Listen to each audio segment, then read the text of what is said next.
Welcome to Art Ed Radio, the podcast for art teachers. This show is produced by the Art of Education, and I'm your host, Tim Bokatz. Today, I want to talk to you about some ideas in the art room, some ways for you to think differently and do things differently, and more importantly, some ways for you to get your kids thinking differently. I'm going to be talking about some creative exercises, some focus on the art making process rather than the end result in the product. Because I know it's easy for us to focus on the end product so much, and we know about all of the pressures that can cause us to focus on product. We also talk ad nauseum about finding the balance between process and product. And teachers who are concerned with that a lot of times pay lip service to working on the process without actually doing much with it. They talk a lot about how and why process is important, but can't really elaborate on how they help their kids develop and refine their art-making process. Today's guest, though, has found a really nice balance. She teaches a lot of different subjects, and I wanted to talk to her today because I think she's doing a lot of things in just the right way. Hi, my name is Elise Weiler-Korb, and I'm a high school art teacher at Berrien Springs Public Schools. I'm going into my 7th year teaching high school art. I teach art 1, 2, and sometimes I get lucky and I have an advanced class, but I always get to teach ceramics. So I'm really excited to be here today. Elise has a lot of experience with different media and teaching different levels, and what's cool about a lot of her ideas is that they can apply across levels and across disciplines. Her kids that are in ceramics are learning things that apply to drawing, and her kids that are in drawing are learning things that apply to painting, and her kids that are in painting are learning things that apply to sculpture, which, when you put all that together, I think is vital for teachers, especially when they're in that same type of position.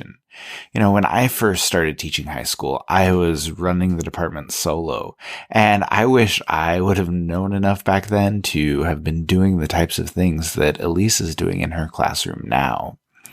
And one of the ways that Elise helps develop her students' focus on process is through what she calls the Art Challenge Initiative.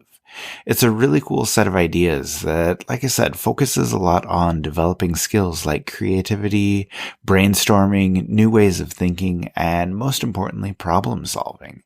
And that's where the idea of the challenge comes in. They're a great set of exercises that develop students' problem solving in a really unique way. And that's going to be the focus of a lot of our conversation today.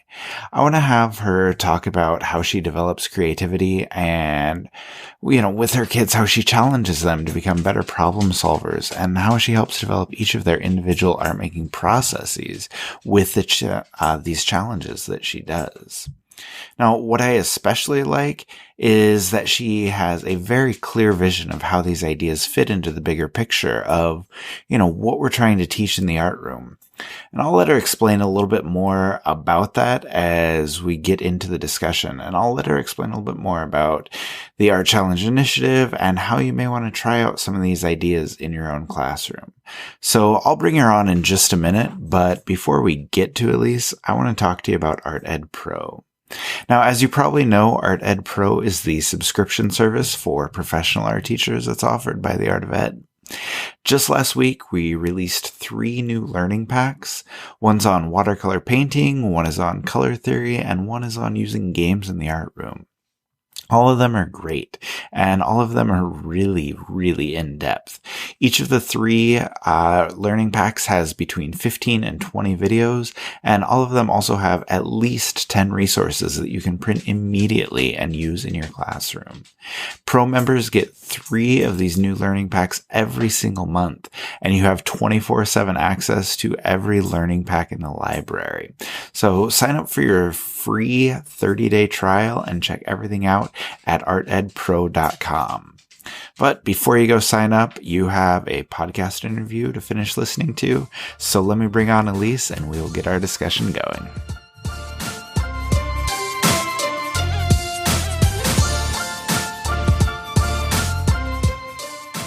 So Elise, it is good to have you here. How are you today? I'm doing great. How about you?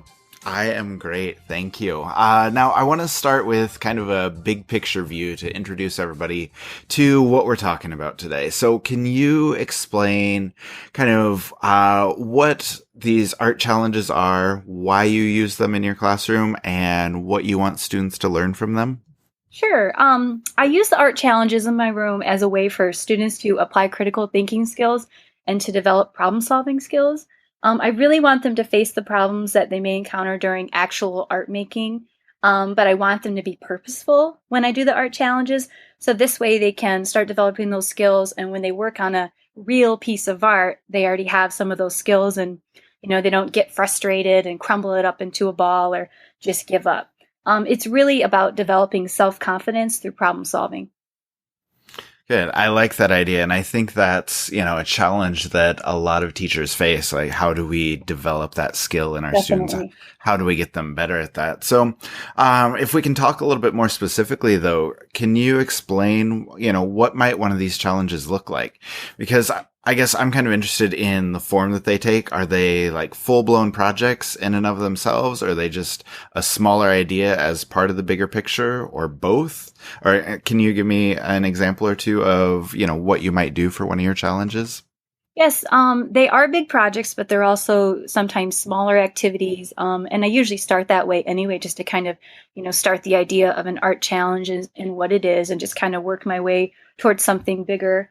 Sometimes it has to do with, just basically the needs of the class, what we're working on. If I notice, man, they're really struggling with this idea, I've already covered it. What's another way to explore it?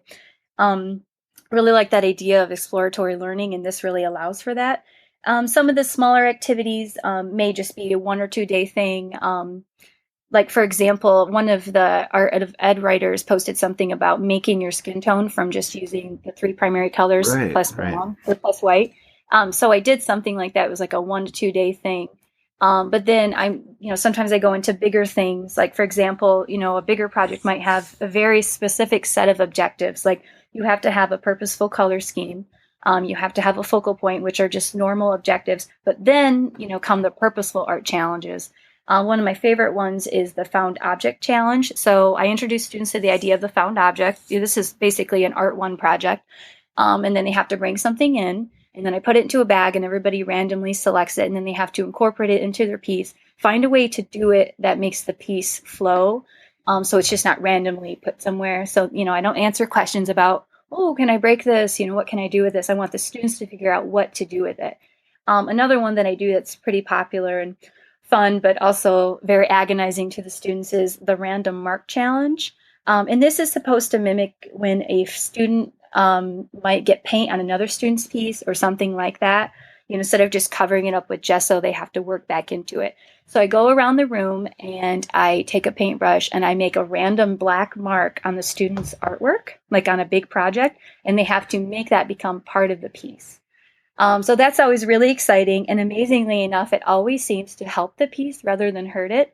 And it's always fun when they say, oh, don't do it to this part. And of course, I do it to that part because that's what you have to do. So that's always a really fun one. Sometimes when I have like a group of advanced kids in the room who have already done something similar, I let them go around and make the marks and I just kind of supervise, and that's really fun too.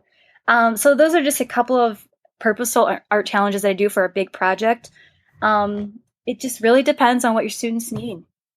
All right. I like that. I feel like I need to ask about this though, because I think the mark making challenge, there is going to be kind of controversial because I know, a lot of people are very concerned about ever like touching a kid's artwork and you're deliberately messing that up. So can you talk a little bit about how kids react and why you kind of like, to add that challenge in a little bit more? Well, before you begin anything like this, you have to tell your students that this is about your process as an artist. It's not going to be your most amazing piece. It's about solving the art challenges. So, they need to be brave and they need to, just give it a shot and be a little bit open-minded and just remind them that you're doing this because you want them to grow as an artist. I don't think I've ever had a kid who's completely gone crazy with this one because it ends up being really fun. Kids are laughing, kids are moaning. But it's all really a good time. And like I said, strangely enough, this always seems to work out. I use like a watered down acrylic or like an ink, so it kind of is really flowy. Okay. And I'm really upbeat when I do it, and it's just about the way I present it. It's always seemed to work out for me. So. All right. And then if I can just follow up on that, I guess, talking about that idea of confidence that you just mentioned, does that confidence make kids more willing to kind of work through the problems they encounter? Like, are they more confident in the art making process? And so they're able to tackle those problems that come up during the art making time? Oh, definitely, because I really tried to make them feel like an independent artist. That's kind of my goal. So if something happens, which obviously it is happening, I'm the last person that they should ask for help for. I want them to try to figure it out on themselves, ask their peers. I really want them to just start exploring things, go around the room, look in art books, talk to some other people. Sometimes I'll even ask a kid from another class for them, but I don't just give them the answer. But when they figure the answer out for themselves, it's that aha moment that, it's so famous in teaching, then they start to become more confident. And then they start to enjoy the class more, especially for those, who don't typically want to take art. So it's really helpful for them. And for those students who, are really into art, but they maybe have kind of like one way of thinking about their art making, or kind of stuck in one media, it pushes them out too. And they realize, hey, I can do other things. And, they see that they've grown as well. So it works really well for all different types of levels of art students. Yeah, I love that. And I love the idea of kind of pushing kids beyond what they're really used to. But Me too. I tell them every year, I will challenge you. I put it right in my yes. syllabus. That's awesome. Now, that brings up a question for me though. Do you ever get pushback from kids, like those kids who don't want to be pushed as much, where they're not wanting to do the challenge or being upset, at having to face something new? Like, how do you deal with kids who have that reaction? It has happened, of course, not as much as you might think. I think that setting it up to begin with, as this is an art challenge, this is, what we're doing, this is why we're doing it, and letting kids know that you're not trying to ruin their artwork, you're trying to make them become a better artist, goes a long way. I have had a couple students that just flat out refuse to do something, and it's tell them, okay, but you're the one who really is, losing, by doing this. And sometimes, once they realize that their friends are doing it in class and that it's okay, then they kind of come around.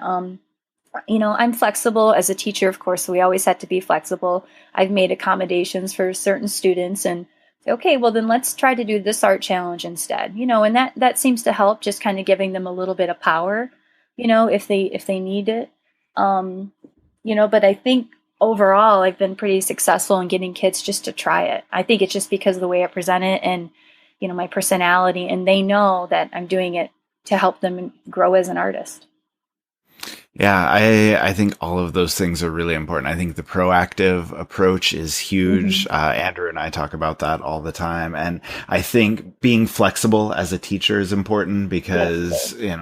you're asking the kids to do that. So you need to do that as well. And then giving kids some input as well. So I think Yeah, those are definitely. three really good takeaways there.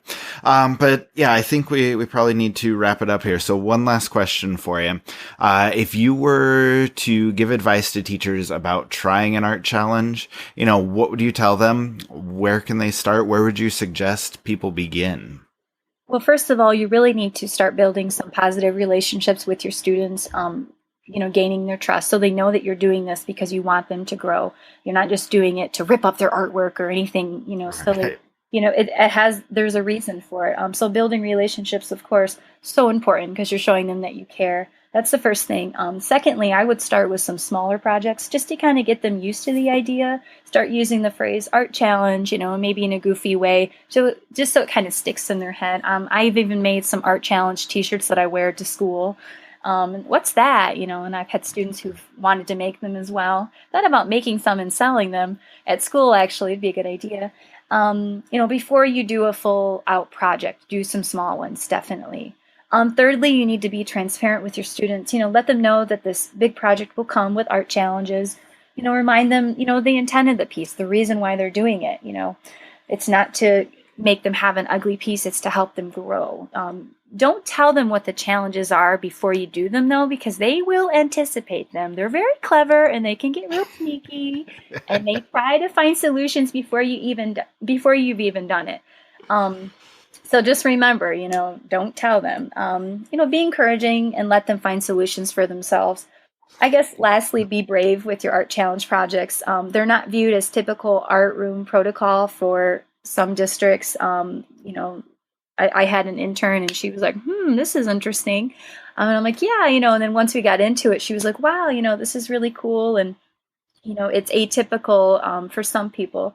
They're really worth it though. Students start to identify themselves as an artist, even those that cannot draw realistically. Oh my gosh.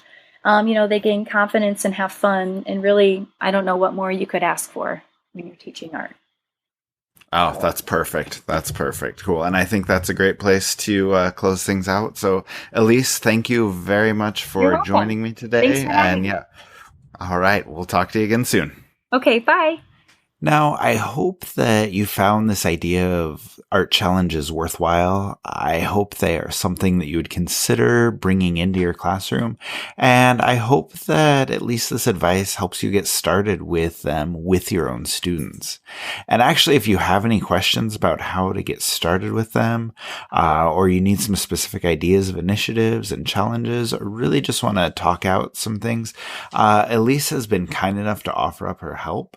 So if you want to contact her, I will put her contact information in the show notes that you can find on the Art of Ed website. She is more than happy to help you answer any questions you have and share her ideas with anyone who might be interested. She'll even be happy to discuss why she thinks it's okay to spill ink onto her students' artwork. Seriously though, I thought it was very kind of her to offer to help, and if you are interested in diving a little deeper or learning a little bit more, I would encourage you to take advantage of her offer.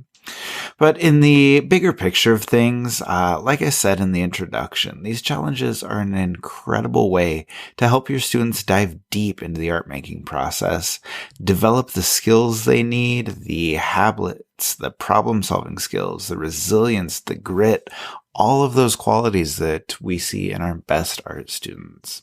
So to close, I just want to encourage you one last time to try out one or maybe a few of these art challenges with your class.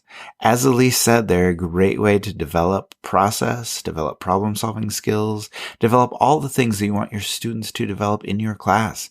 Because if you've got students that appreciate the process, that appreciate problem solving and are good at problem solving, they appreciate working hard and appreciate developing skill, what more do you really need?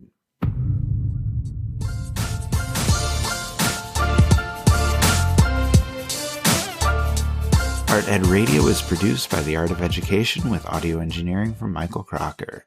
Remember that you can sign up for our email list at artedradio.com. We always love to hear from you, so send us your questions, comments, and anything else you want to share to radioguys@theartofed.com.